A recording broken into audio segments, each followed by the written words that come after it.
Ambassador Danny Danon is Israeli ambassador to the UN and a former Israeli deputy defense minister. Ambassador, it's great to have you on the program. I'm just curious about your observations thus far on the trip that you've seen, the few hours that our president has spent on the ground there, and what you see as the goals of this trip. Good morning.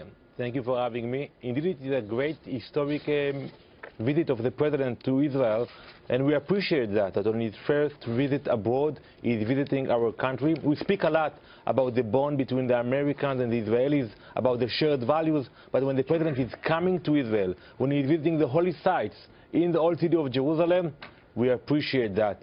And so far, he had a meeting with the president. He is now meeting the prime minister of Israel. And as you said before, the first issue will be the threat of Iran. And we see today that the Saudis, the Gulf countries, the moderate Arab countries share the same concerns that we are. And we hope that with the leadership of President Trump, we will be able to fight together those radical forces. What is the biggest obstacle as you see it? When we discuss Middle East peace, we can mean many different things. What does it mean for Israel?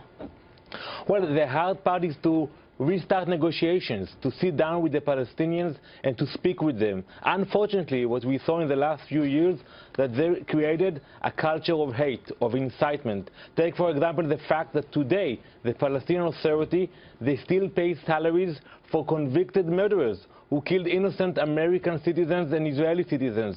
So we need to stop with this culture of hate, get into a room and negotiate. We proved in the past that when we negotiated with the Egyptians, we achieved a deal.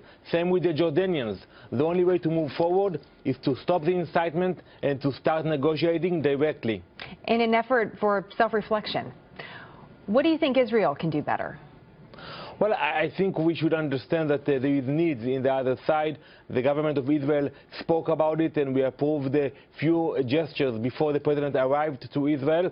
But we also have to be concerned about security issues, because when we see what's happening in Lebanon, what's happening in Syria, we don't want to see the same pictures in next to our borders with Gaza and in Judea and Samaria. So yes, we have to be cautious, but we do want to move forward. Can you give us an idea of some of the suggestions that were made? Well, it's basically, we believe economically we can do more. We can work with the Palestinians to build their economy. I think the president will address those issues as well. And I think that today when we say the U.S. is coming back to the Middle East, it's an opening. It's an opening not only for the U.S., but also for other countries to come back and to see what they can do to improve the lives of Israelis and Palestinians. As far as investment from both of our nations together as something that we can work on when it comes to the Iran issue, you obviously deal with Iran in some respects at the United Nations, and I'm curious what you see now as you get the words from the Prime Minister of Israel as well as our President. There's very strong words on Iran. In practical terms, how do you see our two nations working together to stop the threat that is the Iranian regime? There are two aspects. First is the agreement. It is a bad agreement that was signed with the Iranians, and we need to work together to apply new sanctions against Iran.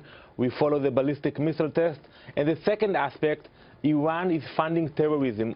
Whenever you look at the Middle East, whether it's in Yemen, Lebanon, Syria, the Gaza Strip, it's the money, the funds, the weapons, even the knowledge, it's all coming from Iran. So I think that today we should work together. And if in the past people thought that Israel is a problem, today some countries understand that Israel is a solution. We can work together to fight the radical forces coming out of Iran. Ambassador, it's great to have you on the program. We appreciate it very much. Again, these are some images from earlier for the president's trip in Israel, and there's certainly more work to be done and more headlines to watch for, but we appreciate your perspective now. Thank you. Thank you very much.